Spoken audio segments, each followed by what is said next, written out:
do have fun, we never lose sight of our goal. Right here, right now, we are on a mission.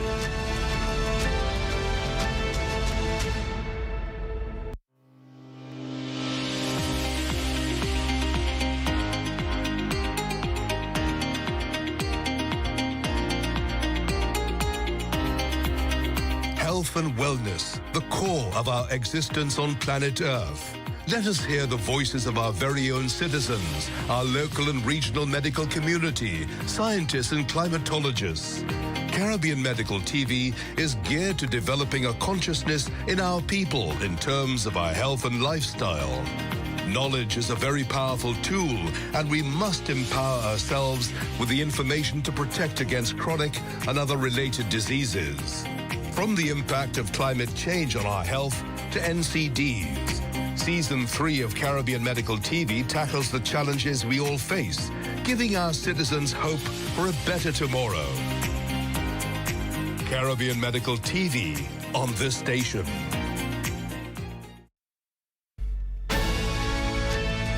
There are over 3 million shipwrecks on the ocean floor, just waiting to be found.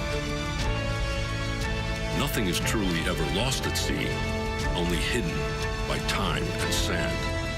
When I put this fleet together, it wasn't just for fun. And although we do have fun, we never lose sight of our goal. Right here, right now, we are on a mission.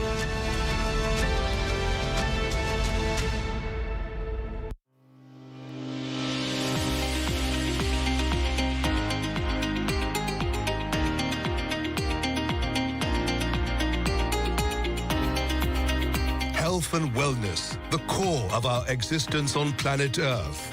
Let us hear the voices of our very own citizens, our local and regional medical community, scientists and climatologists. Caribbean Medical TV is geared to developing a consciousness in our people in terms of our health and lifestyle. Knowledge is a very powerful tool, and we must empower ourselves with the information to protect against chronic and other related diseases. From the impact of climate change on our health to NCDs, Season 3 of Caribbean Medical TV tackles the challenges we all face, giving our citizens hope for a better tomorrow. One of the things that the church...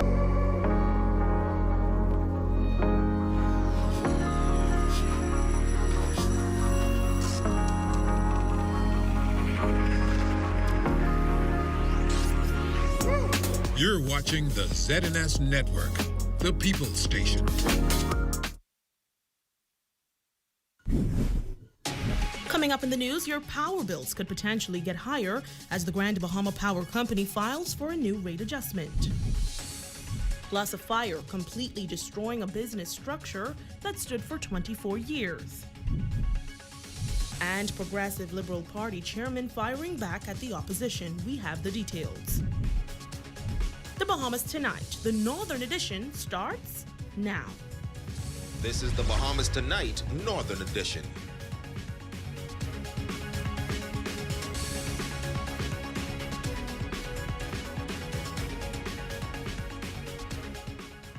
This is the Bahamas Tonight, the Northern Edition. Good evening all, I'm Azure Quant. Thank you so much for tuning in. Topping the news tonight, the Grand Bahama Power Company submitting a rate plan proposal to the Grand Bahama Port Authority in accordance with its regulatory framework. That, according to a press release issued on Tuesday morning, noting that the filing is comprised of two elements: a request for an increase in base rates to maintain operations and investments going forward, and a system resource plan that aligns their operations with the government's target of 30% of the island's electricity needs fueled by renewable energy by 2030. With an increase in the base rate of 6.3% for all customers, the statement notes that this is below the Bahamas' inflation rate over the past several years of 7.3%. Well, tonight our Shalia Roll joins us live with more on the statement and reaction from residents. Well, Aja, this is not the news that residents wanted to hear. The Grand Bahama Power Company applying for a rate increase to the Grand Bahama Port Authority. Residents are not taking lightly to this after frequent power outages and reliability issues. Residents say that they are not willing to pay anything additional. If you're going to invest into something, you're supposed to come up with the investment.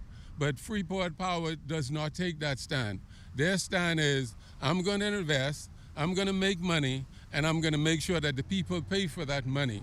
And the Grand Bahama Power Company released a statement stating that a fuel rate plan proposal was submitted to the Grand Bahama Port Authority on August 1st, 2024, requesting for an increase in base rates of 6.3% to maintain operations and investments going forward. Pastor Eddie Victor, president of the Coalition for Concerned Residents, says that this increase is not feasible in this economy. It's amazing that this company is making an application for a rate increase in this present economic condition that Grand Bahama is in. We are still recovering from Hurricane Dorian and also the pandemic. Dwayne King, a real estate agent on the island, says that when investors are looking for properties on the island, one of the first things they ask is, how are the power rates on the island? King says that the increase does not build investor confidence. I'm totally in disagreement with it. I know that international investors and residents who have been investing and living here for many years or want to invest. It's a deterrent. In the press release statement, Nikita Mullings, Grand Bahama Power Company Chief Operating Officer, says it's important for customers to understand that the proposed rate change will not impact the fuel portion of monthly electricity bills, meaning that about 40% of the bill will not change as a result for the requested increase. Now, the Grand Bahama Power Company made a rate increase in 2022 and historically every 3 years. Daquan Swain, a community activist, says that residents of Grand Bahama need to put action behind their words. We've seen this before. It's inhumane. But how long are we going to sit on the sidelines and just allow these monopolized companies to do whatever they want when they come here? It isn't fair for Bahamians. But what do you expect? We sit back and we take it. Now, residents are asking for the relevant authorities to step in and the Grand Bahama Port Authority to deny this increase. Aja, this will be interesting to see how all of this plays out. Coming to you live from near the Grand Bahama Power Company, I'm Shalia Roll for the Bahamas Tonight, the Northern Edition. Back to you at the desk. Thank you for that, Shalia. Now, we also know that if approved according to the Grand Bahama Power Company, the requested change in base rates will come into effect on January 1st, 2025. Now, the regulator, the Grand Bahama Port Authority, is responding to the filing of a rate adjustment by the Grand Bahama Power Company. Carla McIntosh, Vice President of Legal Affairs, noting that the Grand Bahama Port Authority is aware of the significant impact the cost of energy has on residents, businesses, and the wider economy. We understand that energy expenses are a critical factor in daily living and commercial operations. As such, we are committed to working diligently to explore and implement solutions that can help alleviate these burdens to ensure that energy remains affordable and accessible for all. Our goal is to support the economic vitality of Grand Bahama while maintaining the highest standards of service and reliability.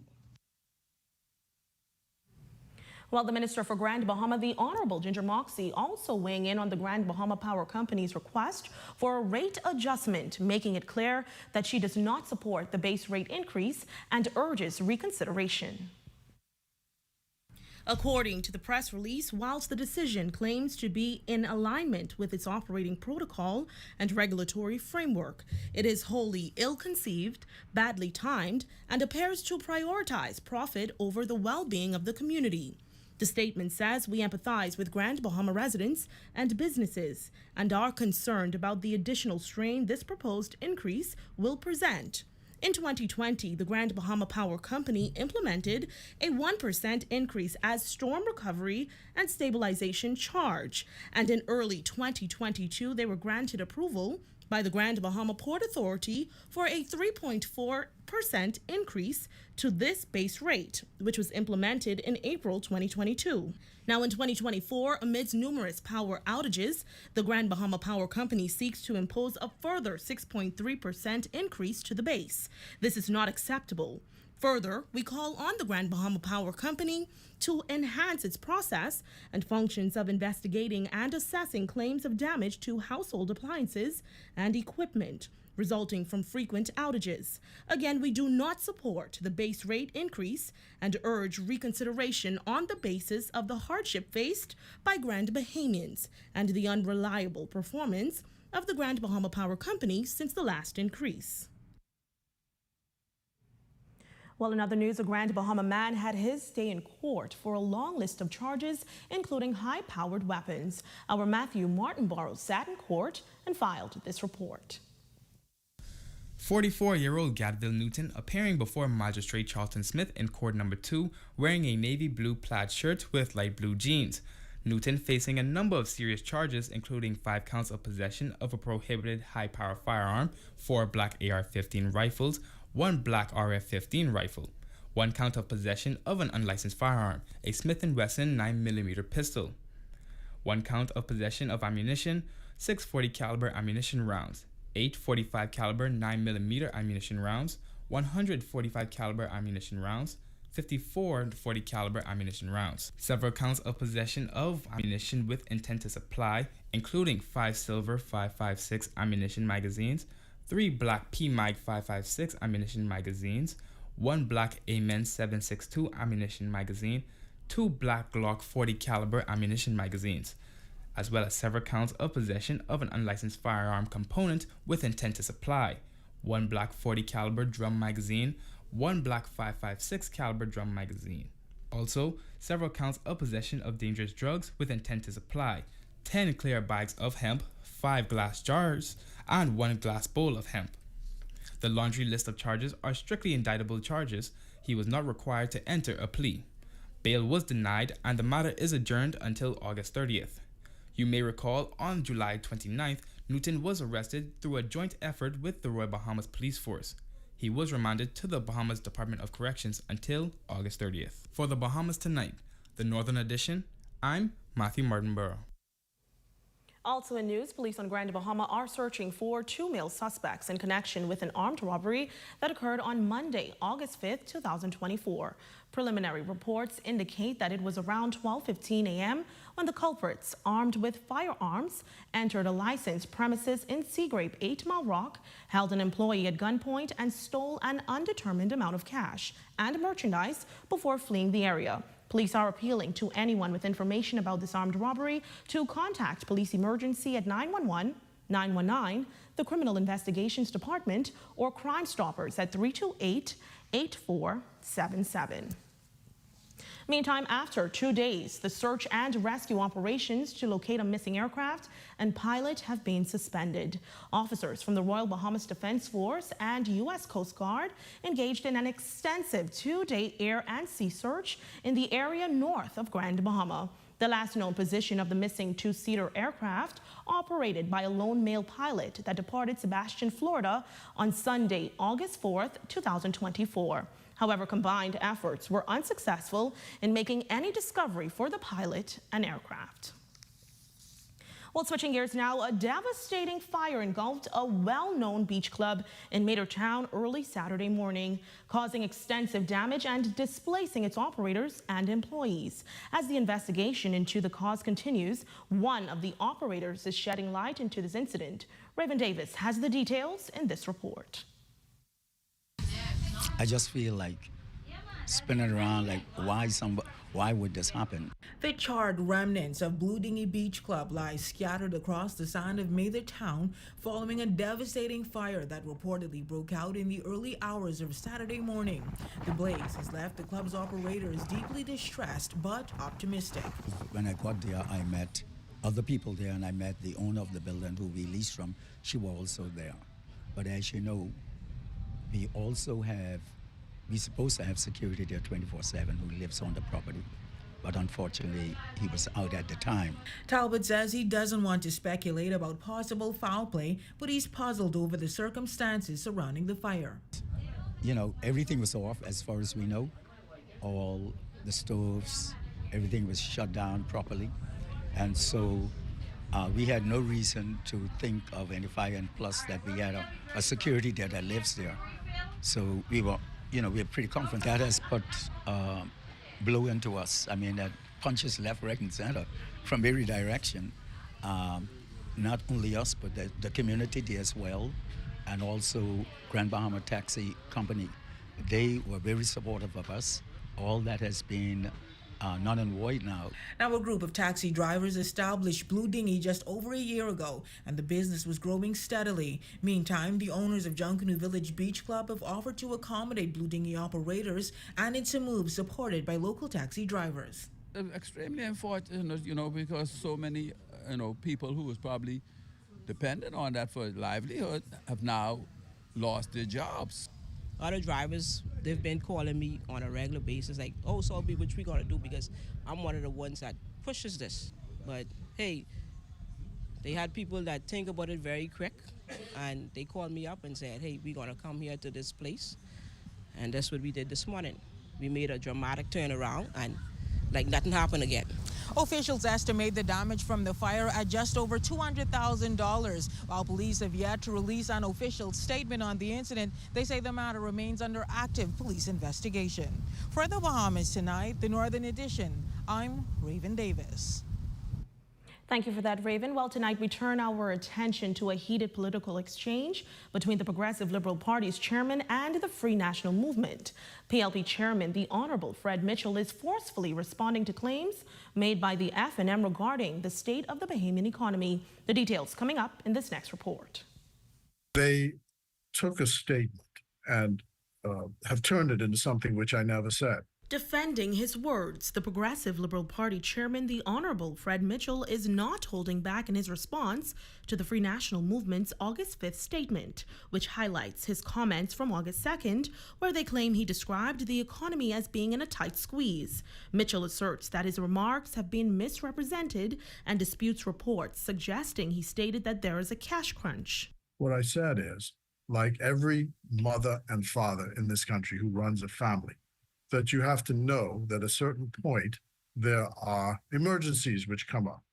He clarifies that emergencies such as hurricanes can cause significant financial strain, requiring substantial expenditures. Our country has an issue in making sure that we have enough credit space in order to deal with any emergencies. We can do that in one of two ways. We can either borrow or we can save. And I'm saying at this point, the government's strategy is to save. According to Mitchell, the government is actively curtailing expenses and seeking savings wherever possible, while also emphasizing the importance of tax compliance. What the Free National Movement wants us to do is to give themselves and their friends a buy from paying taxes. You want to get off paying taxes. You want poor people to pay. And we're saying that everybody must pay their fair share.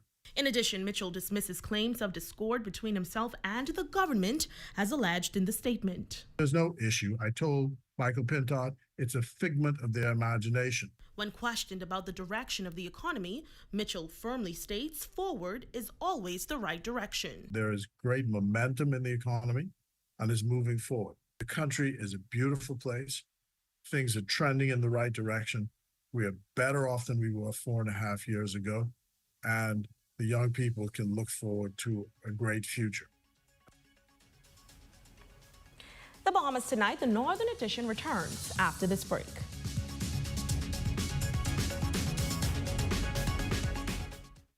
There are some things that are undeniably Bahamian. A good conch salad, Junkanoo, the way we worship, the way we take care of one another, all undeniably Bahamian.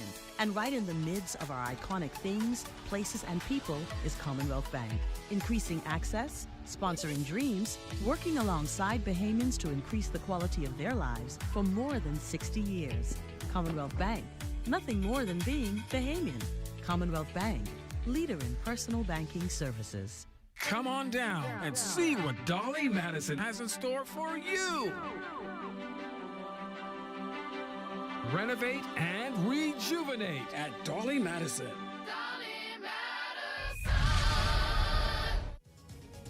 Get ready for back to school at Bellevue Business Depot. Enjoy 20% off school supplies. Spend $50 or more for a chance to win a laptop, smartwatch, or a $50 gift certificate. Drawing is August 24th.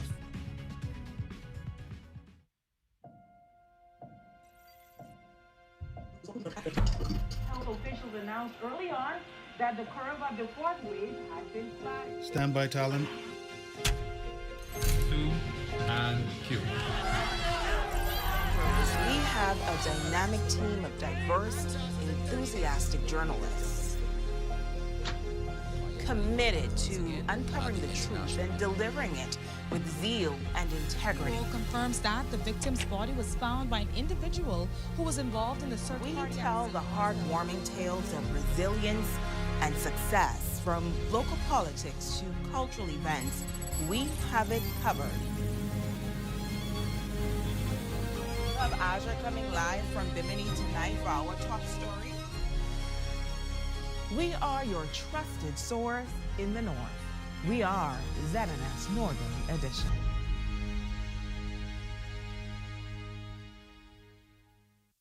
Have the following supplies on hand at the start of the hurricane season. A minimum 3-day supply of water, which provides 1 gallon of water per person per day. Minimum 3-day supply of non-perishable food items. Flashlights and extra batteries. A battery-powered radio to receive broadcasts that will keep you informed of the storm. A first aid kit. A 7-day supply of any prescribed medication. Don't be caught off guard this hurricane season. Be prepared. Your #1 news team covering the North. The Bahamas Tonight, Northern Edition. Welcome back. High Rock hosting its very own annual celebration affair on Emancipation Day, encompassing what the culture of Eastern Grand Bahama is all about. Here's Matthew Martinborough with that report. In observation of Emancipation Day, a celebration event hosted here at the eastern part of the island, High Rock, bringing everyone from all across the Bahama land and across the world to celebrate and highlight the Eastern Settlement's world-renowned hospitality. This is Seafest.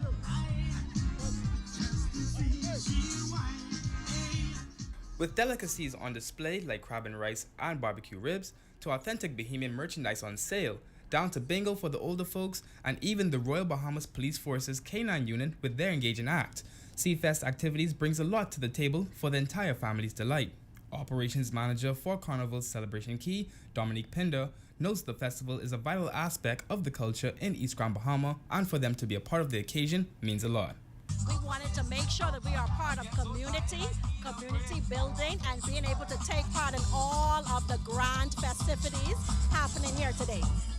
The Minister for Grand Bahama, the Honorable Ginger Moxie, shares the atmosphere and energy is very infectious for anyone in attendance. Festivals like this are more than just social gatherings. They are a testament to our heritage, our love of community, and our shared passion for seafood. The event attracting everyone from Bahamians visiting from other islands to foreign visitors, all in the name of embracing the high spirits of Seafest. Came from Nassau, so I'm enjoying my retirement and just gonna live it up today. Love myself. Just enjoying the Bahamas, Grand Bahama. It's so beautiful. It's nice and windy and breezy. Enjoying the comforters, the conch salad, all the great food, the people. It is amazing. Even local residents hoping to display the High Rock staple isn't going anywhere no time soon. Show the Bahamians that High Rock is back. After the storm that we had years ago, we're back in full force, and we're trying to get the community and everybody back together and, show the things happening. As High Rock continues to heal following the effects of Hurricane Dorian, the annual festival is a testament to the settlement's strength and resilience. For the Bahamas Tonight, the Northern Edition, I'm Matthew Martinborough. Report there, Matthew. Looks like a lot of fun. And that's a look at stories making news. Jay, what's happening next in sports? Well, Aja, coming up in sports, the Grand Bahama Invitational Flag Football Tournament wrapped up on the holiday between the Predators out of New Providence and Three Links Boys out of Grand Bahama. We'll tell you who won right after this break.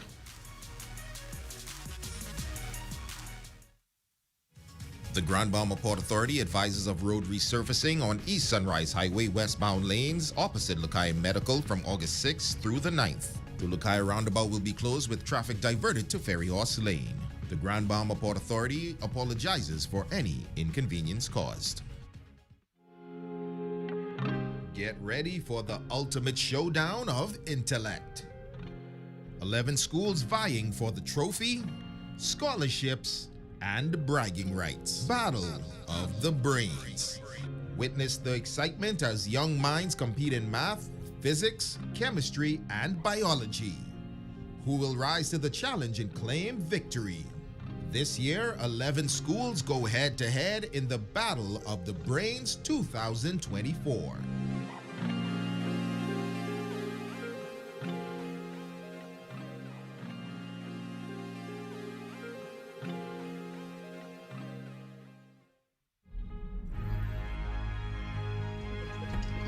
Officials announced early on that the curve of the fourth wave. And cue.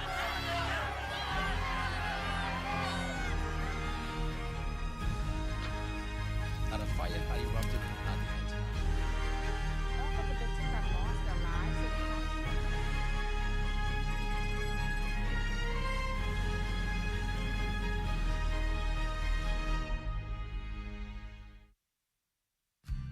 Here are some tips for having your home ready for a hurricane. Keep all trees and shrubs trimmed. Bring in all outdoor furniture, plants, or any other items that may become airborne due to high winds. Cover windows and doors with hurricane shutters or pre-cut plywood. Clear drains and gutters. And remember to secure important documentation in case you have to evacuate. Don't be caught off guard this hurricane season. Be prepared.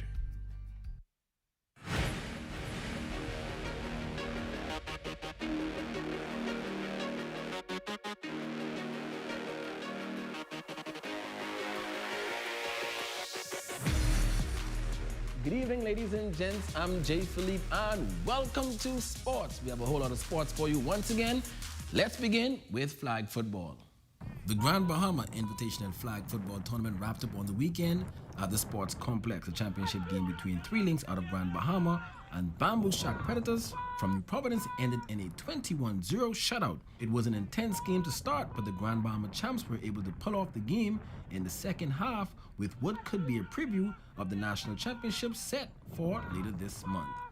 Also in sports, Team Bahamas won 3-0 versus Antigua at the Billie Jean King Cup. The team consists of Simone Pratt, Sydney Clark, Danielle Thompson, and Tatiana Madu, coached by O'Kelly.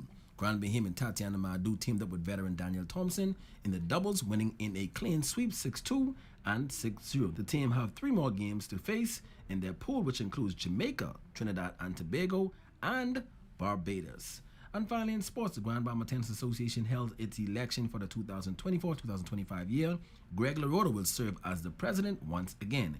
Coach Alan Hall and Danny Rigby were both elected as vice presidents. Former president Natishka Barrett will serve as treasurer, and she will be assisted by Bernard Carlton. The secretary elected was Latoya Ritchie, and the assistant secretary is Lisa Clark. The directors will include Richard Morley, Nathan O'Connor, and Crystal Bartlett.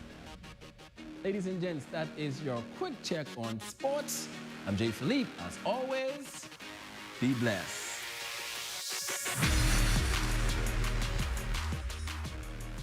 And here's a look at tonight's weather forecast, sponsored by Royal Star Assurance.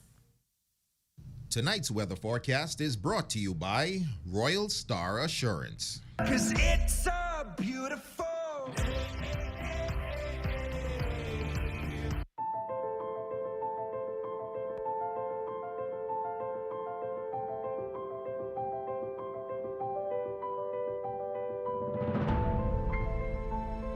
Here's your weekly dose of Ask GBPC.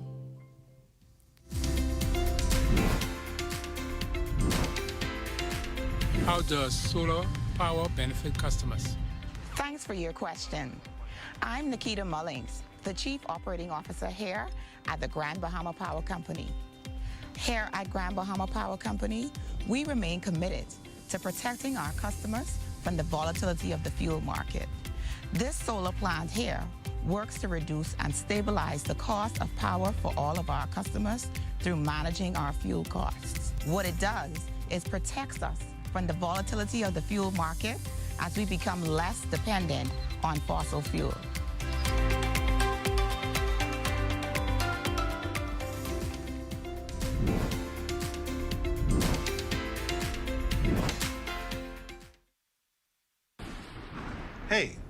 doing? I'm self-insuring my investments, starting with this tarp. We all remember the blue tarps after the storm. Let's make sure that we are covered with more than a tarp. Don't allow your investment to be at risk. Protect your investment with one of our insurance policies. Nobody does it fair. This is where it happens. Those moments that impact our lives. Giving you the information that you need this hurricane season. Wherever there is news, we're there.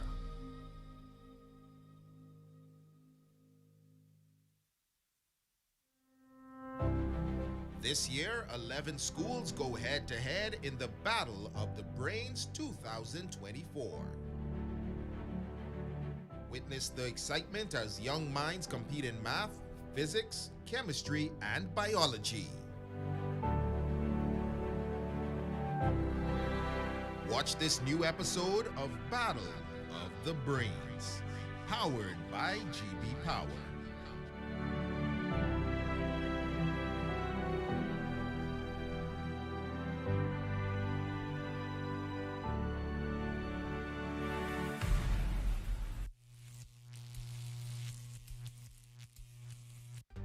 Your #1 news team covering the North. The Bahamas Tonight, Northern Edition. Tashanta Brooks, you are our Facebook friend of the evening. We hope you are enjoying your special birthday, and we say thank you for your support. Also extending a happy birthday to Nakia Harrigan. We know you're hard at work, but we hope you enjoy the rest of your day. And that's going to do it tonight for us here in the North. On behalf of the team here, I'm Azure Quant. Stay tuned. The Bahamas Tonight continues.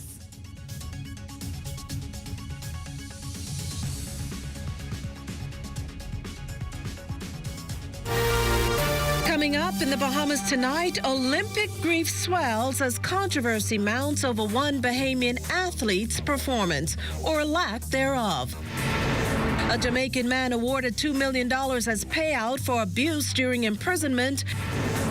Plus, the government and the opposition buck heads over the state of the local economy. And in sports, Shawnee Olympic dreams dashed. The Bahamas Tonight, the National Report, starts now. ZNS News is brought to you by the new BTC. Fiber is here. Faster, stronger, more reliable. Together, we are unstoppable. Switch today. Good evening, everyone. I'm Akash Lopinder, and this is the Bahamas Tonight, the National Report. Thanks for tuning in. To say this summer's Olympic Games have not gone the way most Bahamians would have wanted would not entirely be an understatement. A series of setbacks of our athletes has led to disappointment. Disappointment that appears to be giving way to frustration and even fury, and now some heat on one of the country's elite athletes. Here's Corval Pyfrom with the story. The abrupt withdrawal from the men's 400 meters of Olympic gold medalist and defending champion Stephen "Speedy" Gardner. Initially, no explanation for the decision. Then 6 hours later, a statement from his management team citing an ankle injury. Now focus quickly turning to questions about Gardner's conduct and the way in which he left competition. Many Bahamians reacting strongly to the news, with some social media posters labeling the decorated sprinter as unprofessional. Others going further, accusing him of disrespecting both his team and country. Former Olympian and member of the famed 2000 Golden Girls, Pauline Davis-Thompson, sharing in a post, quote, "Never do you not show on the line without explaining beforehand. If you are injured," she continued, "pass the baton to others. Do not come to the games." Her comments, too, stirring up controversy, with some accusing her of stepping out of bounds by publicly criticizing fellow athletes. Our Marcellus Hall is covering the games in Paris, and in an interview Tuesday said Davis-Thompson has a point. Pauline is a patriot through and through, and she has a passion.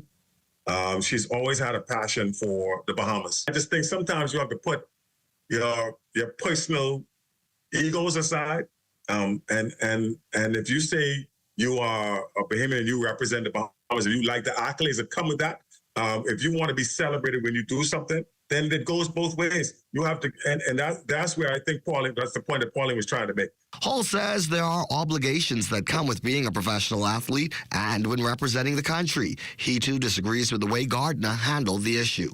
When you disappear for 6 hours, nobody knows what happened, why it happened, and then you come back with a statement saying I had a sore ankle. Oh, why could you not say that initially? So again, I'm not saying he's not injured. I'm just saying the process that took place was wrong. And I think that was due to his management team, which is why I said his management team stepped out of bounds. And so I think that has to be looked at, and I think that has to be revised. Gardner's management team has stated that it does not intend to comment any further on the matter. For the Bahamas Tonight, I'm Corvell Pyfrom. Well, thanks, Corvell. We turn our attention now to news from the courts. A Jamaican man unlawfully detained in prison in the detention center awarded an historic $2 million in payout. His ordeal spanning near a decade of court battles and subsequent abuse while awaiting vindication. Devontae Hanna has the breakdown in tonight's report. Well, it was a historic ruling as the Supreme Court has awarded a record $2 million in damages to Matthew Sewell, a Jamaican man who suffered severe trauma after being unlawfully detained for nearly a decade. Sewell's ordeal included sexual assault, beatings, and other abuses that is, leading to his diagnosis with schizophrenia and post-traumatic stress disorder. Justice Ruth Bo-Darville, who delivered the judgment, condemned the government's conduct as reprehensible and highlighted the significant message sent by the unprecedented damages award. Sewell, then 18, was first detained in 2006 on accusations of raping a 6-year-old girl, and despite being granted bail in 2008, he faced further charges in 2011 and spent over 4 years in custody without trial. In August 2013, the earlier rape charges were dismissed, but Sewell was subsequently arrested on unrelated charges and was never formally charged with the subsequent allegations. Now, after a drawn-out legal battle, including the dismissal of charges in 2014, Sewell remained imprisoned and was not released until Justice Bo-Darville struck out the government's defense in 2020 for failing to comply with court orders. During his testimony, Sewell recounted horrific experiences of abuse, including physical assaults, rape, and inhumane living conditions. His mental health, he says, deteriorated significantly during his imprisonment, and a psychiatrist confirmed that he exhibited severe symptoms of decompensation due to the intense strain. Justice Bo-Darville's ruling awarded Sewell $173,970 for special damages, $594,666.66 for false imprisonment and assault, and $378,000 for future care and additional amounts for psychiatric care, malicious prosecution, and other damages totaling $2,011,578.38. The interest rate on the awarded damages is set at 6.24%. Now, this ruling surpasses the previous record set by Attain Takitota, who was awarded over $1 million after being detained for 8 years. And it also surpasses Douglas Ngumi and Joseph Amaheri, who received $750,950 and $751,900 respectively for their false imprisonment cases. Now, Attorney General Ryan Pinder has indicated that reforms have been instituted to prevent such abuses in the future. Now, Sewell was represented by Fred Smith Casey, Martin Lundy, and Raven Rowe. Back to you, Makushla. Well, thanks, Devontae. Meantime, another 2 men added to the growing number of inmates on remand at the Bahamas Department of Corrections, and this following their arraignments earlier today. Charged with murder, 51-year-old Andre Thompson of Homestead Street. He's the man police are convinced intentionally and unlawfully caused the death of 44-year-old Teresa Knowles last Tuesday. Now, as widely reported, the 43-year-old was found with injuries to the upper body, the end result of what authorities have not ruled out to be a domestic dispute. Days earlier, 30-year-old Brendan Adderley was killed on Eden Street. On the scene, police reported that the victim was driving his brother when he was blocked by a blue vehicle and ambushed by gunmen. While the brother was able to escape, Adderley was killed. Fast forward to today, and the Wiseman Street resident was formally charged with abetment to murder. The two accused are to return to court on December 5th. That's the date set aside for service of voluntary bills of indictment. Well, we can also tell you tonight that a roundup of the past week has led to 9 people being arrested and charged for various offenses, including abetment to commit murder, armed robbery, indecent assault, making a false complaint, murder, receiving stolen property, stealing by reason of service, and violation of bail. Meantime, the Anti-Gang and Firearms Investigation Task Force reporting the seizure of 11 firearms and 514 rounds of ammunition. 8 suspects from New Providence, Grand Bahama, and Eleuthera were arrested and arraigned as a result. In other news, a political war of words on the economy erupting tonight. The opposition Free National Movement calling on the Davis administration to produce a robust economic and fiscal plan to lower the cost of living and move the country back to high economic growth and a balanced budget. The party claims in a release that it's consistently been warning the government about what it deems is squandering the rapid economic rebound coming out of the pandemic. Their stance that the economic growth rate is heading in the wrong direction. Well, the Davis administration is fighting back by underscoring that the nation requires serious governance, not theatrics. The PLP touts that it stabilized the fiscal crisis inherited, even while lowering VAT from 12 to 10%, created new investments and new opportunities, launched the nation's first comprehensive energy reform, and major family island infrastructural investments and upgrades. The PLP adding that there's a lot of work remaining, which includes reducing the impact of a global inflation crisis, expanding Bahamian ownership within the economy, and building an economy that works for everyone. Well, the international media reports declared the Securities Commission of the Bahamas' intent to modernize the Digital Assets and Registered Exchanges Act, or DARE Act, as shoring up digital asset loopholes 2 years after FTX's implosion. But according to Executive Director Christina Rowe, a framework has been created that not only focuses on investor protection, but also encourages responsible innovation, positioning the Bahamas at the forefront of digital asset regulation globally. The DARE Act builds upon the foundation laid by the DARE Act of 2020 that introduces comprehensive reforms designed to address the evolving landscape of digital assets and cryptocurrency markets.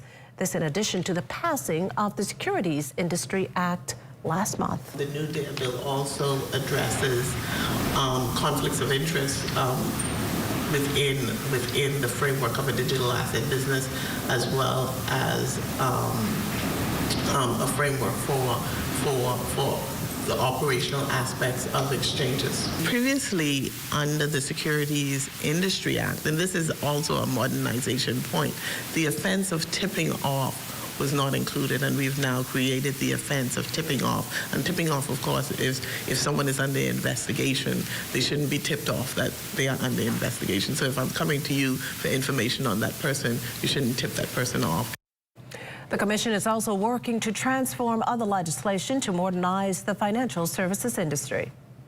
We have some concerns in the money lenders space. You may note that the Commission is also the regulator for financial and corporate service providers. We've had some concern in the money lender space, and we're probably you're probably going to see some action from us soon in that space. Also in developing a comprehensive, comprehensive rules with respect to money lending. Well, before we go into a break, just a correction for you. Delroy Wright is the 51-year-old man charged with murder. Earlier today, formally charged with murder, Andre Thompson, formally charged with abetment to murder. You're watching the Bahamas Tonight, the National Report. There's more news in a moment. This portion of the news is brought to you by Call Smart Pass, the smart way to pay at the pump. For the past 51 years, the Bahamas has been a nation marching for progress. We are more than sunny skies and blue seas. We are a nation filled with purpose, opportunity, and innovation. With each generation, our spirit grows stronger, our dreams brighter, with our banners waving high. Join us as we continue to pass the torch, fostering freedom, progress, opportunity, and innovation for years to come. Happy Independence, Bahamas, from Commonwealth Bank.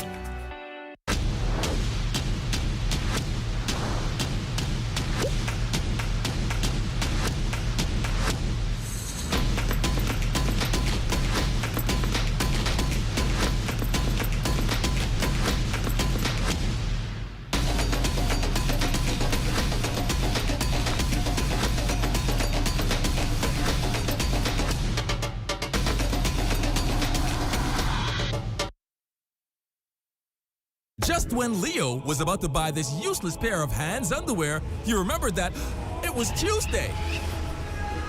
Hungry for deals? You better come satisfy it at KFC before doing something crazy. Crazy Tuesdays! 5 juicy, mouth-watering pieces of world-famous KFC chicken, handmade with a secret blend of 11 herbs and spices for only $10. Crazy Tuesdays! A finger-licking good deal. Bank of the Bahamas understands that excellence in banking is not just a goal, but an unending journey. In just a few years, we have doubled the number of ATMs in our network. We've renovated facilities in Freeport and introduced new state-of-the-art premises in Nassau. Updated our website, making it easier for clients to stay in touch. And with our new mobile app, you can bank on the go 24/7. We've upgraded our cards to secure chip and contactless technology and introduced a chip and contactless debit card. And there's more to come, because excellence isn't about reaching a pinnacle. It's about cultivating a business that puts you at the center. BOB, your bank of solutions. Is the Little Caesars Stuffed Crust Pizza. Get more pizza for less money. Only $12. It's a whole new level of pizza with cheese stuffed crust so spectacular that there's nothing left. Pizza. A delicious pepperoni pizza with the crust stuffed with lots of cheese and brushed with butter and garlic flavor and sprinkled with Parmesan cheese. Hot and ready Thursday to Saturday between 4 and 8 for only $12. Simply irresistible. And only at Little Caesars. Pizza. News is brought to you by Bahamas Striping Group of Companies. The search and rescue operations to locate a missing aircraft and pilot suspended. Defense Force officers, along with their colleagues from the U.S. Coast Guard, carried out an extensive 2-day aerial and sea search in the area of north of Grand Bahama, the last known position of the missing 2-seater aircraft operated by a lone male pilot that departed Sebastian, Florida on Sunday. However, combined efforts were unsuccessful in finding the pilot and the aircraft. Well, the Airports of America's annual conference taking place at the Bahamas Resort closes out tomorrow with the more than 100 delegates taking part in a tour of the Lynden Pindling International Airport. The Bahamas playing host for the first time to the 4-day conference, which brought together aviation decision makers from the United States, Canada, the Caribbean, and Latin America.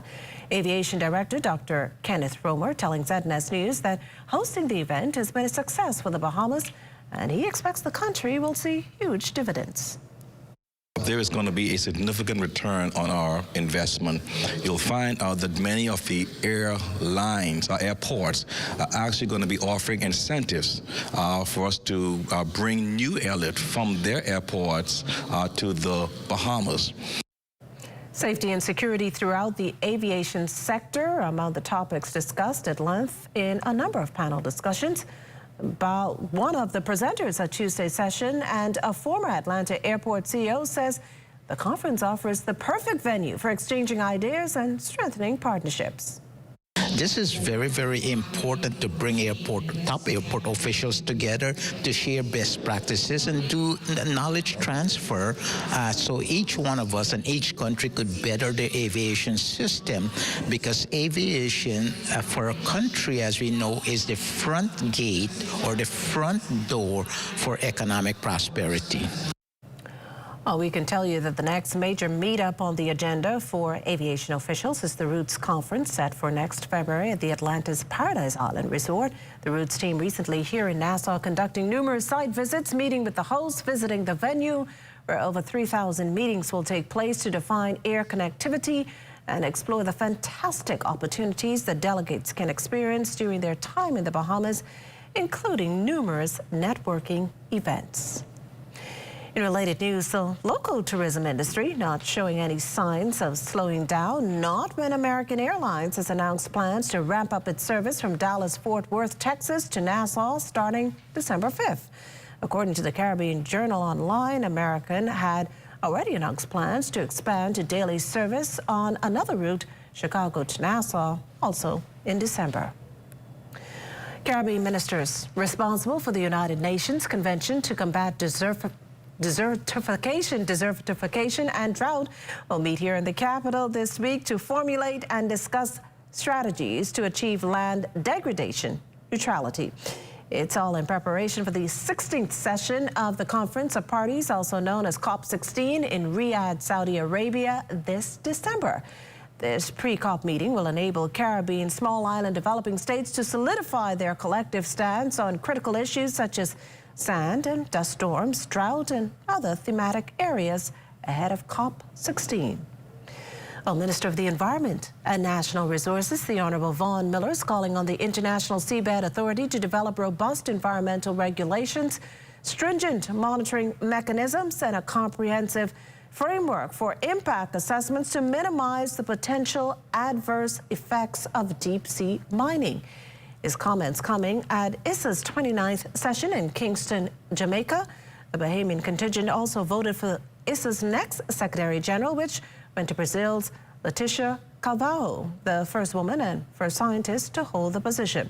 The International Seabed Authority is the United Nations governing body for activities in the areas of ocean beyond national jurisdiction. In other news, having battled drug addiction himself for decades now, Terry Miller has been trying to get those fighting their own demons on the right course. Cleopatra Murphy takes a look at BASH and the impact it's made over the years. Drugs and alcohol addiction ruins many lives, but it is within the walls of the Bahamas Association for Social Health, or BASH, that men get a second chance or as many as needed to rebuild. For 33 years, founder and executive director of BASH, Terry Miller, has been trying to help men turn their lives around through a 5-phase, 6-month-long program at the residential treatment facility. All too familiar with his clients' struggles, Miller is adamant it's not society's place to judge. When we deal with our people, we deal with not just drug addiction, but the disease of addiction. So for me, recovery, I'm still in recovery. After 34 years, I'm still in recovery because it's not about drugs anymore. It's about those other things. It's about lust and greed and anger and all that other stuff and unforgiveness that we get caught up in. The center provides residents who are free to leave at will with individual and group counseling, providing a structured environment for recovery. It's a process Miller says is not always easy, sharing that 25% to 30% of residents remain drug-free, but he judges success differently. Miller says some people enter the facility realizing that if they don't get help, the grave could be their next stop. So they come in for 3 months, and those are 3 months, they were clean. They go out, they last 3-4 months, they relapse, but that 3 months saved them for another time to come back. And I've seen people come in here 13 times. I've seen them more than that, up to 20 times. But this guy came into BASH 13 times, and he got it on the 13th time. Never went back, So I don't give up on anyone. The facility usually caters to about 30 men at a given time, and while BASH gets 5% of its operating costs from government, Miller says they have to come up with the other 95%. He says they do landscaping and other projects to pay the bills and is appealing for the public's help to continue with what he believes is important work. We do maintenance projects, so we do things for ourselves. And we try to do as much as we can for ourselves, but we do need support of the public sector and the private sector. While there has been times he has wanted to quit, Miller says BASH has been a gift to him spiritually, and he will continue to plant the seeds to help men on the road to recovery. For the Bahamas Tonight, I'm Cleopatra Murphy. We still have more news to come, but Amajon Knowles has a look at what's coming up in sports. Amo? Coming up in sports, the latest from trackside over in Paris, and find out who took home all the hardware from the Black Point Regatta. Details of those stories and more coming up in sports. If you see news in the making, call ZNS News at 502-3800 or email us at znsnews@gmail.com. Tourism today, Bahamas tourism today.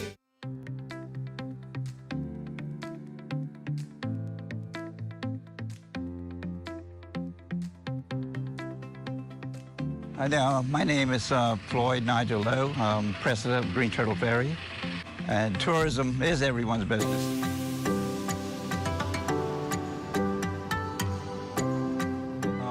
The Green Turtle Ferry business is taking the passengers back and forth. We pick up private docks, people that have homes.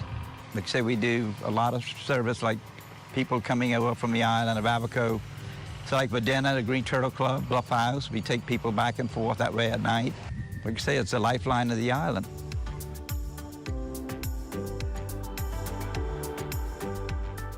I worked for 51 years, then I retired, or I got broke up, so many surgeries. And my nephew is running it. My brother is still running. He's got over 50 years, 51 years.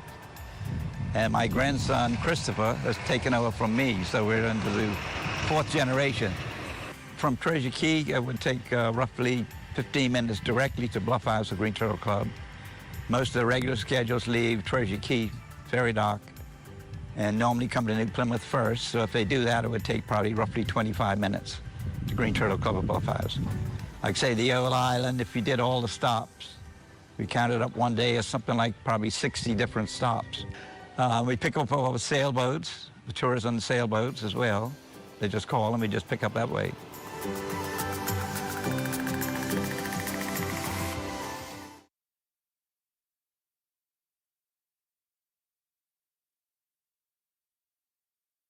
This video needs to show us on a different scale. It has to be extra. What, eh? Hey, Quay. Hey, what you saying? Where you is? I right you on the bus stop with my friend. Okay, so we want to shoot this video, and it's gonna be extra. All right, Jim. I can just come to you. All right. I need your 25 cents no more.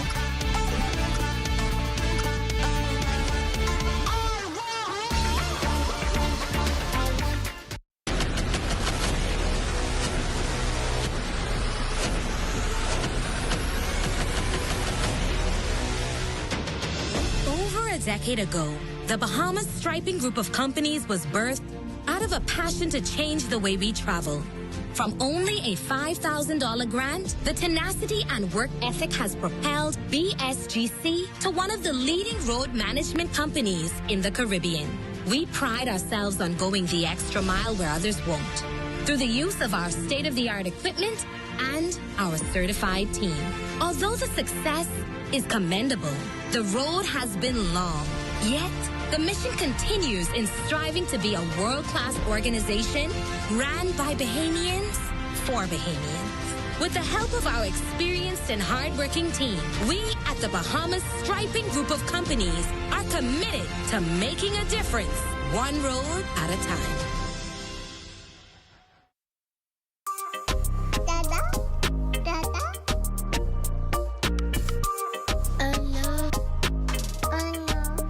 What are we gonna do? We forgot your daddy's birthday. He's in Eleuthera and we're all the way in Nassau. You got it? Okay. Yes, you're right. Eleuthera for tomorrow? No problem.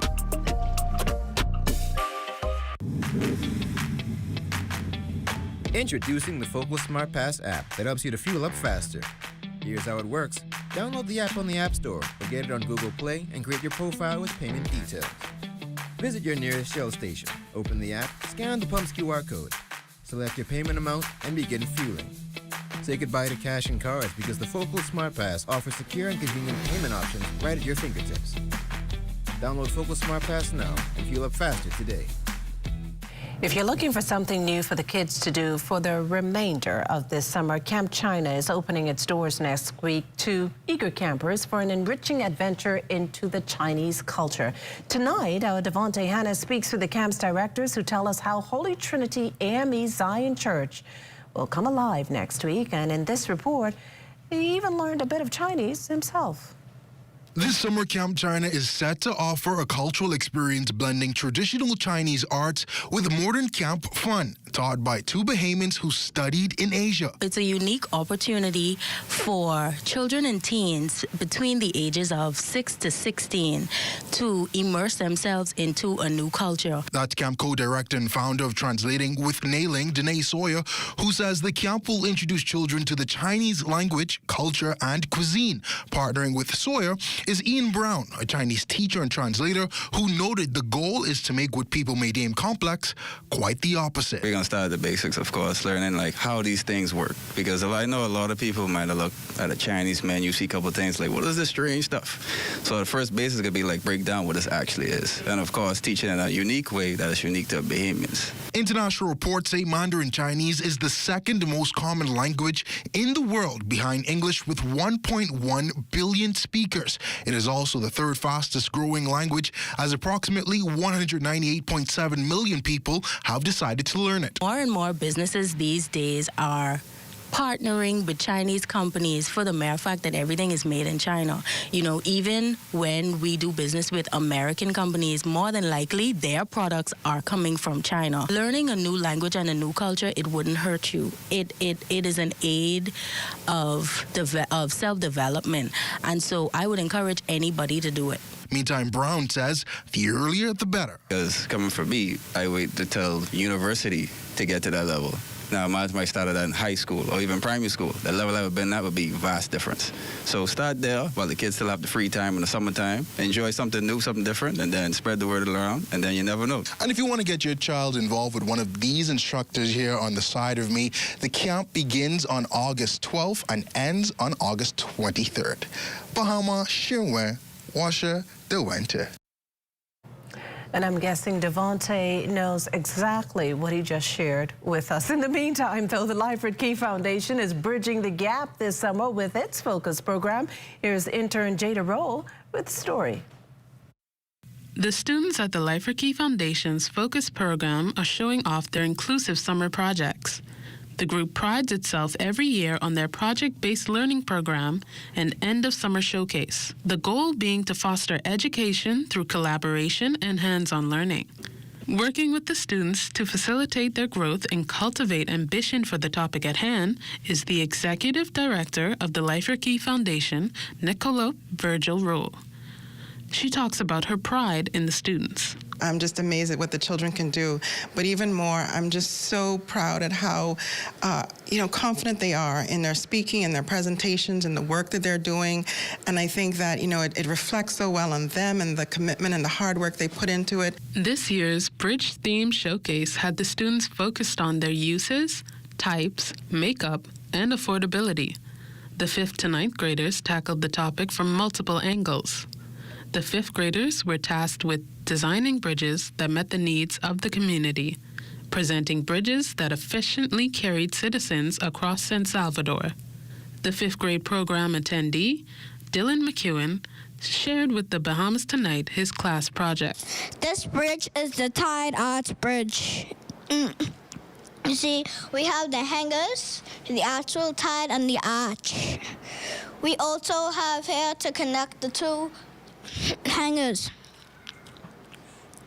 And you see that we have the names of the classmates right on it, since Focus is almost over. The 9th graders approached the project from a virtual perspective. The classes created their own video games that required the building, use, and identification of bridges. 9th grade student Abigail Major describes the work she put into this project. I was a coder in making my game, and our game is about You have to avoid obstacles, collect gems, you cross different bridges, and there's a gift at the end that's waiting for you. The 30-day camp is mounted every summer for the students at the University of the Bahamas, where the topic of study changes each year. No matter the task, the students always find a way to incorporate their learning goals and skills into creative projects. For the Bahamas Tonight, I'm Jada Rule. Well, it's the end of the road for summer camp Z Bandits. Among those on hand for the closing ceremony, Education Minister, the Honorable Glenys Hannah Martin.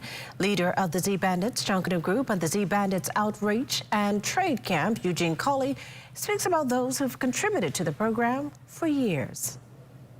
We have persons who has been in the program now for over the past 18 years.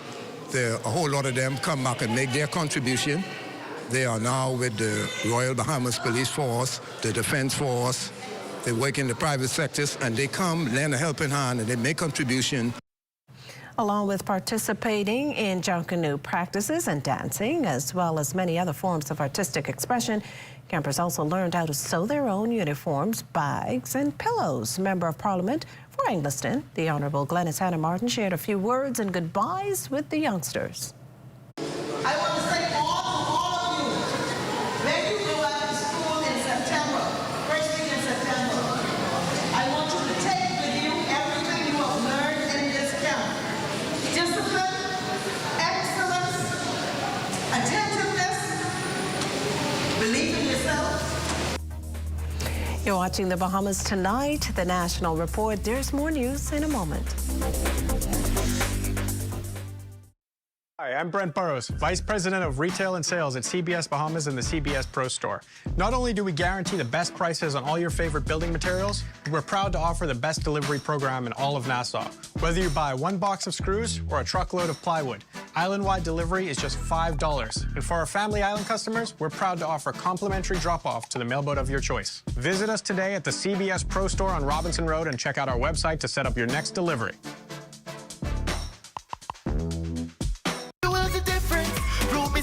Tech in your car. Fill up with Ruby's Ultra Tech. Spend less and go far. Fuel up with Ruby's Ultra Tech. Get the most out every ride. Just watch your car perform with the best fuel inside. Fuel up with confidence in every mile. Get Ruby's Ultra Tech in your tank and drive with a smile. Watch your car perform with the best fuel inside. Fuel the difference with Ruby's Ultra Tech.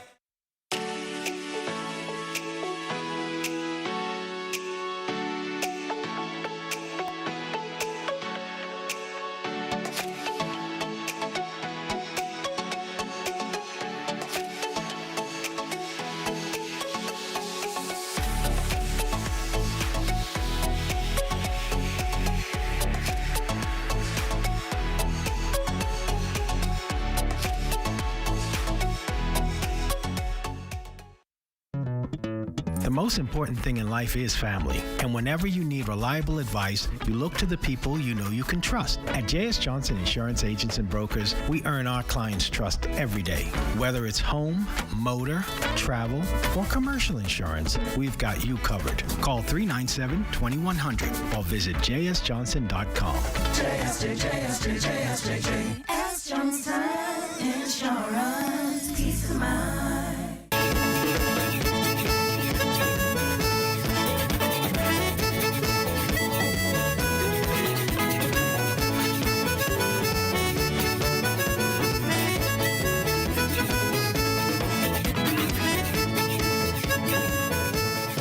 Tragedy mars the Emancipation Day holiday over in Eleuthera following a late-night accident on that island. Police say a 25-year-old was sitting on the back of a truck traveling north along Jeans Bay just before 10 p.m. last night when he fell off. We're told he suffered serious head trauma that led to him being unresponsive. The local doctor was called to the scene, examined the victim, and determined he had died. The matter's under active investigation.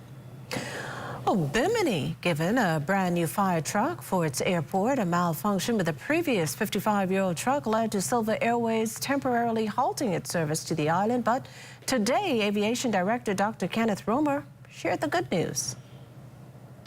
We made a commitment. We have been working again with our Bimini Airport development partners, and today a new fire truck actually arrived in Bimini. So as we speak right now, the fire truck, a new one, is actually on the island. It's going to be going now through inspection by the Civil Aviation Authority of the Bahamas. Lots of homecomings and regattas this past weekend, and in the midst of all the happenings in Black Point, Exuma, was our very own Charles Fisher, who fills us in with the details of a highly contested, ever-popular face card competition. Days of fun and excitement as hundreds made their way to the small settlement just off the mainland.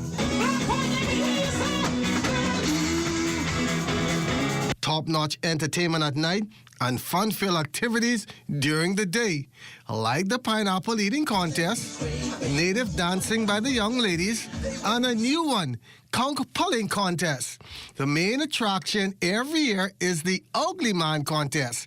Even the Deputy Prime Minister and Member of Parliament for the area, the Honourable I. Chester Cooper, with his pick as to who would win, and a jeered fellow cabinet colleague, the Honourable Clay Sweeting. For the ugliest man, the Ugly Man contest.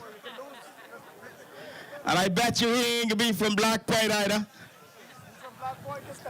He can be from Black Point? Well, we can see. I ain't see many ugly fellas around here, but we can see what you could pull out of the hat. I got a feeling that maybe Lucha gonna win this year. I must say that I did contribute to the Ugly Man contest. Now, if they was going to give it to the best looking, I couldn't contribute because I might end up winning that. So, let the competition begin and the spectators are ready. This year, a little bit of a twist, and originators Dan and Moses, adorned in their scholar robes, decided to honor the contestants who made it possible over the last 21 years.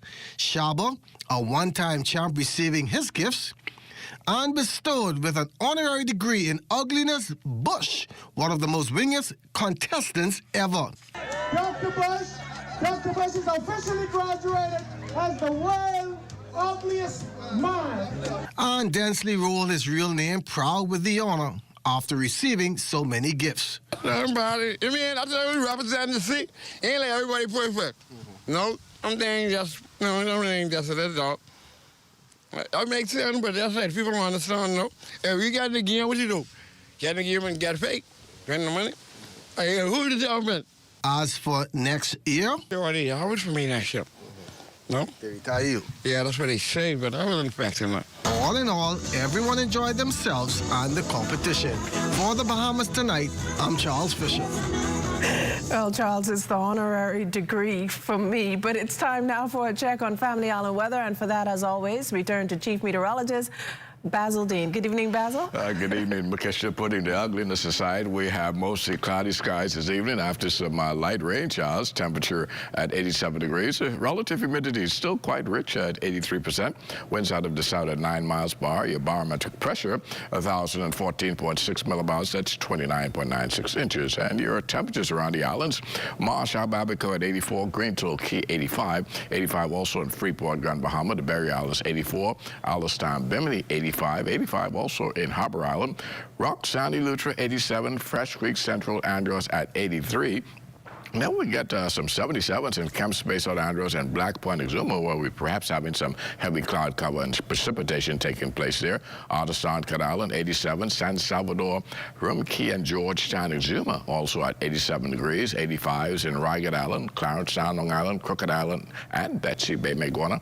Ackland's a little warmer at 88 degrees. 84 in Matthew-Tiny, Nagua, and the Turks and Caicos Islands at 86 degrees. And your boating forecast tonight is brought to you by Alive Business, where you're always protected during the worst storms.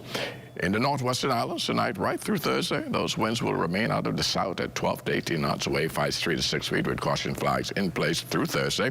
High tide 10:08 tonight. Another high tide at 10:29 tomorrow morning. Now for the central and southeastern islands tonight into Thursday. Southeast winds 12 to 18 knots and the wave heights 3 to 6 feet. So the caution flag will carry throughout the 700 islands. It's going to do it for your boating forecast. It's time now for your international temperatures, and they are brought to you by Royal Star Assurance.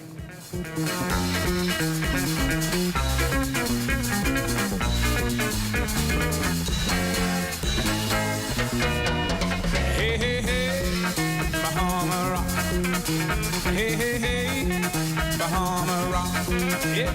is out there on the dock. They're doing what we call Bahama rock. Hey, hey, hey, hey. Oh, yeah. Bahama rock. Early in the morning till late at night, everybody's happy. And that's going to do it for your international temperatures, brought to you by Royal Star Assurance. But stay tuned. The extended weather forecast is still ahead. In case you missed the news or want to stay ahead, follow us at ZNS Digital on Facebook, Instagram, TikTok, or X. Subscribe to our YouTube channel and visit us on our website at znsbahamas.com. We here at Candid Security offer a varied range of security services, including guard service. We do armored service, we do pre-employment investigation, background checks, also vet people for employment. A live business hosted PBX is extremely important to our operation. I don't have to be in my office. I can easily get connected with our clients, my vendors, my NASA office, and with our employees in the field, anytime, anywhere. Island nation, it is important that we protect our children in the water. Pay close attention to children and stay within 1 arm's length of them. Have them wear brightly colored swimsuits. Use flotation devices and teach them life-saving swimming skills. Be sure to empty portable pools and buckets, turning them upside down after each use. This message is brought to you by the Ministry of Health and Wellness and PAHO WHO.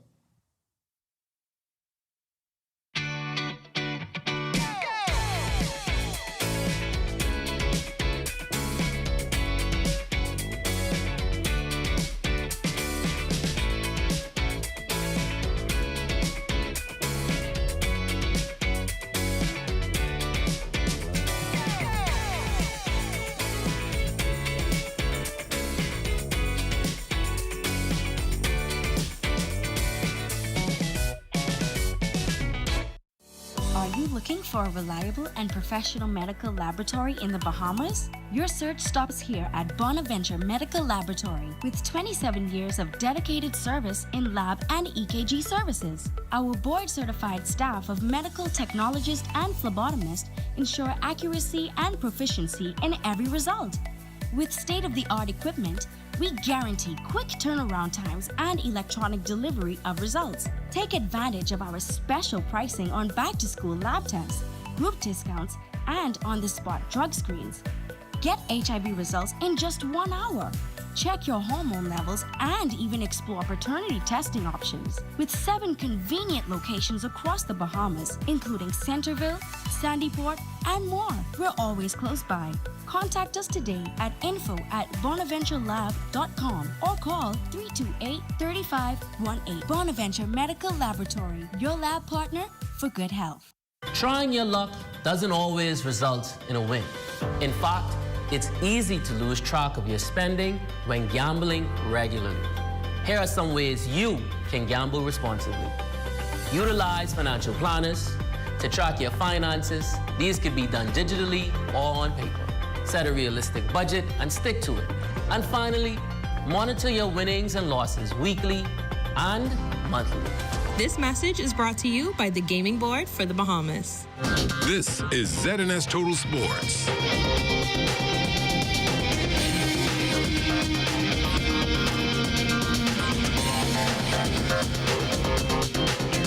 Welcome to your Tuesday Sports Check, everyone. I'm Amajal Knowles, topping sports. We've entered the final week of the Olympic Games in Paris, France, and up to this point, it's been a rough start for the 242. This morning, reigning Olympic 400-meter champion Shawnee Miller-Weibo hoping to advance to the semis by way of the repechage round. How did she fare? Find out from our Marcellus Hall in this Olympic update. This Olympic Sports Update is brought to you by J.S. Johnson Insurance Agents and Brokers, Comfort Suites Paradise Island, the Gaming Board of the Bahamas, Powerade, Bonaventure Medical Labs, Original Potties, and Gatorade.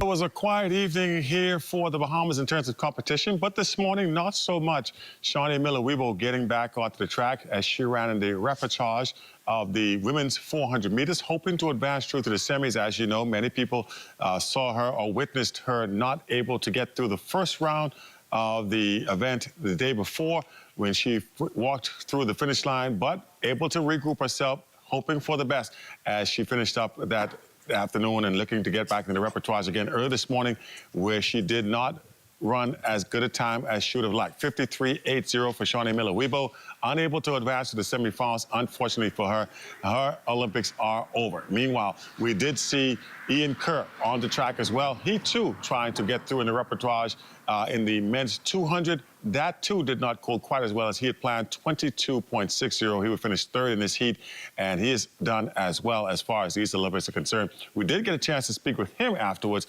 and get his thoughts on the competition. My mindset pretty much was just execute, come top two. Unfortunately, it didn't come top two. I didn't execute the way I wanted to, but you know, there's always something to learn from each race, and now I know what I have to do for the next one. So, Youth, Sports and Culture, as well as other executive members of the Bahamas Olympic Committee and others on hand watching this morning, hoping to see Shawnee Miller and Ian Kerr advance. We got up with the Minister of Youth, Sports and Culture, the Honorable Mario Boleg, got his thoughts on the competition and as well as his thoughts on Bahamians in general at this type of level. And certainly, he felt as if the Bahamas needs to rally and support his athletes and the country's athletes. They are certainly doing as best they can. All of our athletes have given their best efforts to go there and represent us. And so I'm, again, as the Minister of Youth, Sports and Culture, I'm proud of every one of our athletes who have given us the opportunity to showcase themselves and showcase this country out on the world stage, you know, and whatever reason, for whatever reason or the other, one or two may not have been able to perform, we still must give them the greatest respect for showing up here at this very moment. And we must ensure that the best health, physical mindset of all of our athletes are most important to us. There you have it. Tomorrow, a busy day for Team Bahamas. We'll have the high jump with Donald Thomas. We'll also have our hurdlers in action as well, and we'll also see a lot of other Bahamians in activity. We'll keep an eye on them and, of course, keep you posted and updated on everything as it happens here in Paris, France. Reporting from Paris, France, for ZNS Total Sports, I'm Marcel Azal. Several Bahamians set to compete on Wednesday in Paris. Among them, thrower Rima Otaber in the women's javelin, who speaks about the success of Bahamian throwers over the past few years and now representing the country on sport's biggest stage. Feels really good. You know, like, I'm happy that a lot more people are, I guess, being focused on the field events, more specifically the javelin, because we've been putting in a lot of work. And I'm glad that it's like the proof of the work that we've been putting in has been shown out on the field and in the results, and a lot more people are being attracted to it. But I'm happy that I'm able to represent the field events really well. And yeah, hopefully I can go and put on a good show when I go and compete. This Olympic Sports Update is brought to you by J.S. Johnson Insurance Agents and Brokers, Comfort Suites Paradise Island, the Gaming Board of the Bahamas, Powerade, Bonaventure Medical Labs, Original Patties, and Gatorade. Thanks, Marcellus. Continuing our Olympic Rewind series today, we bring you part one of our sit-down with a former track and field star that represented the Bahamas at 3 different Olympic Games.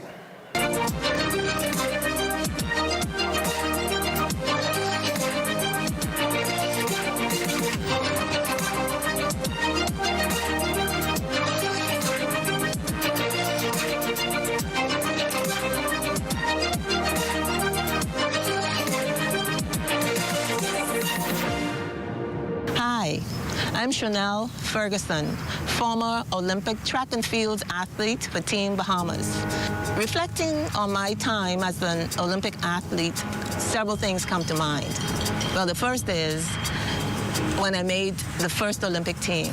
I was competing at Carifta, and my only goal was to win a gold medal on Bahamian soil. That I did. But what caught me unawares was the jubilant celebration in the VIP stand. President of the Bahamas Olympic Association, the president of the Bahamas B3As, everybody in the VIP stand, and the stage was just going absolutely berserk. And then they ran to me and said, "Do you know what you just did?" I said, "Yes, I won the gold medal." They said, "Yes, you did that, but you also qualified for the Olympic Games." Really? So that was a huge surprise. The Olympics were never on my mind. My mind was just to win a Carifta medal at home, and here I am. I've qualified as a teenager for the Olympic Games. That was the beginning of my Olympic experience.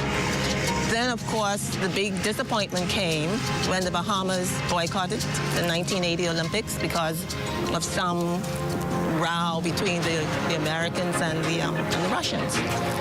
But then I got another chance.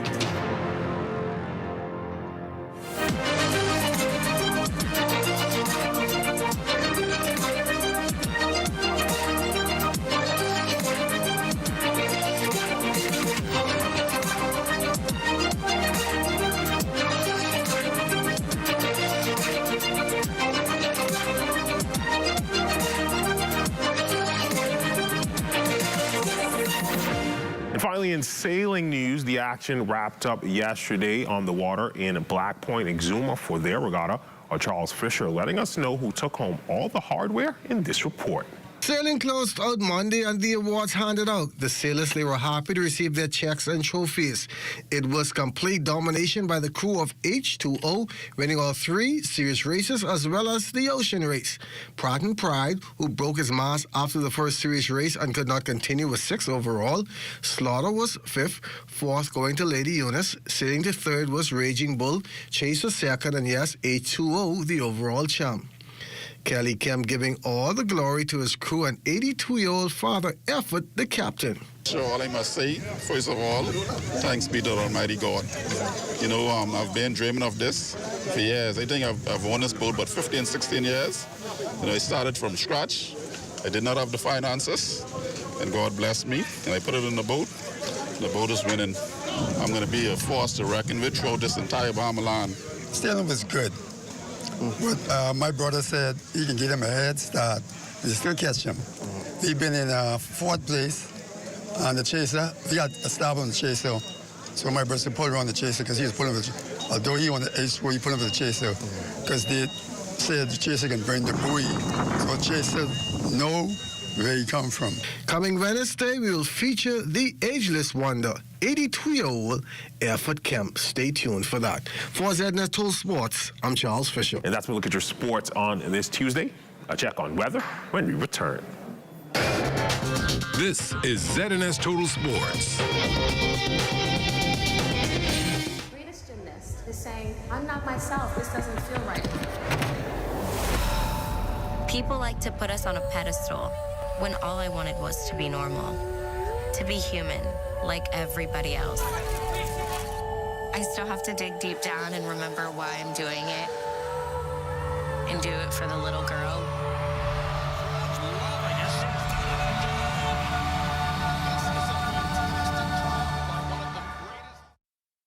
Comfort Suites Paradise Island is the best-kept secret in the Bahamas. Located directly next door to the Atlantis Resort, you'll receive all the privileges of an Atlantis guest with all the benefits of a Comfort Suite stay. Enjoy everything Atlantis has to offer, including Aquaventure Water Park, plus all the amenities of Comfort Suites. Free Wi-Fi, free breakfast daily, and kids stay, play, and eat free. Visit ComfortSuitesPI.com. Hardware is the helpful place. Everything you need under one roof, from electrical, paint, plumbing, outdoor, barbecue, automotive, lawn and garden, pet supply, houseware, and seasons. Hurricane season is now here, so for all your hurricane needs, we have a 25% off bargain zone. Hey, thanks. I would have given more stuff, but I didn't bring my money. I thought this was a club, and I thought everything was free. Finally know what it is now. Ace. We're located on St. Albans Drive, West Bay Street, open Monday to Saturdays from 7 a.m. to 7 p.m. and closed for lunch 2 p.m. to 3 p.m. At Original Patties, quality is always job number 1. With 2 convenient locations, you have twice the opportunity to enjoy our beef, chicken and veggie patties, escovitch fish, chicken and mutton roti, and our succulent jerk chicken and pork. Choose from a wide selection of tasty pastries, cakes, and breads, or pull up to our 2 convenient drive-through windows for great service with a smile. Original Patties Bakery Limited, Tonic Williams Darling Highway and Blue Hill Road South. Time now for weather. In our final look at weather, Debbie now still out there as a tropical storm, and there's been a rain-producing system over the southeastern portion of the United States. The forecast is to take it over the open waters tomorrow, where it will remain briefly before moving back inland on Thursday morning, and that's where it's expected to dump more rains over the lower southeastern portion of the United States. And our satellite picture is showing a rain band associated with Debbie smack across the northwest Bahamas, and that will continue to support pockets of showers and thunderstorms over the northwestern and even some of the central islands over the next couple of days, and they could be locally heavy at times. Our forecast for tonight, we got in for overcast conditions and very warm with a couple of thunderstorms developing early. We had some light rain showers earlier this evening, and we can anticipate some more later on tonight. 82 degrees for your low temperature, and tomorrow we're looking at a thick cloud cover, meaning overcast conditions with a couple of showers, particularly in the afternoon. High temperature getting up to 90 degrees. Your extended weather forecast will unfold like this. The heavy cloud cover, showers and thunderstorms will remain with us through Thursday, becoming more isolated on Friday, but Saturday looking pretty nice in case you're planning some outdoor activity. Lots of sunshine in the forecast. Sunday, we bring back 1 or 2 more showers in the forecast, but the early part of next week is really looking good with lots of sunshine. Temperature-wise, they will gradually start to increase, getting up into the mid-80s as we head into the early part of next week. But just before we close, we continue to highlight participants of the Nicola P. Small Meteorology Cadet Program, which is in its final week. And this evening, we have 3 of the cadets with us. The first is Ian Benaby, and following Ian is Yuri Benaby. And finally, we have Nathan Walker. The 3 of these cadets, they're all students of Queens College High School, with Ian being the incoming head boy of Queens College. So we have some very bright minds in this program. And tomorrow evening, Mikisha, we'll be highlighting 3 more of these cadets, and then Thursday we'll close off with the final batch. Any questions for them? It's the second year, you're saying, for the Energy and Transport Ministry-driven program. I'll start with Ian. Well, I think I'll give this question to Ian. He's been designated the spokesperson of the group. What inspired you to actually enter the program? What drove you to it? Have you always wanted to be a meteorologist, or you hope to be a meteorologist one day? That's a good question. Well, actually, it didn't really cross my mind. But what inspired me to do this was that I saw it as a great opportunity to learn more about the vast topic of meteorology. And I'm happy that I did so, as now I can identify symbols on a satellite image, and I'm absolutely grateful for you teaching me that, Mr. Dean. And on behalf of all my peers and candidates, we'd like to thank you for your patience and efforts in teaching us what you know. Thank you. Appreciate it. All the best of luck to all of you participating. And that does it for the Bahamas tonight. Thank you for continuing to make ZNS your first choice for news and information. Only the sun covers the Bahamas better than ZNS. Thank you for watching, and good night.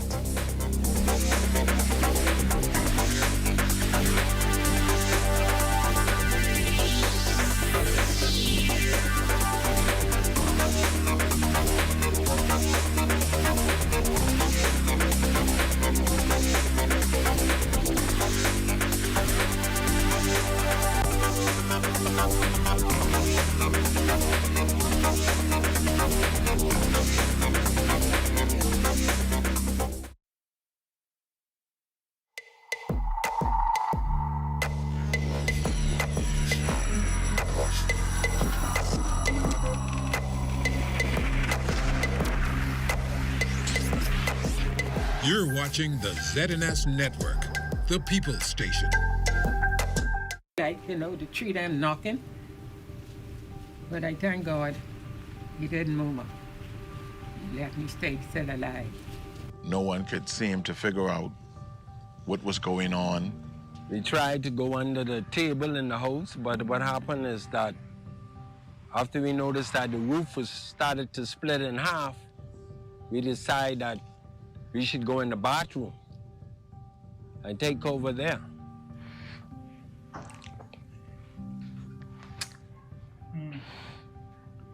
It's not good. No one could prepare for Doreen. We were prepared for a storm, but as far as something like Doreen, only God could protect you from such a thing. When we hear the word hurricane, we get scared. It's just because of that one hurricane. We did all the necessary things, clearing the debris, battening up, stocking up, the normal preparedness that we would have done for a storm. I've been through Hurricane Betsy straight up to everyone, from Betsy till Doreen. And, we always batten up our house.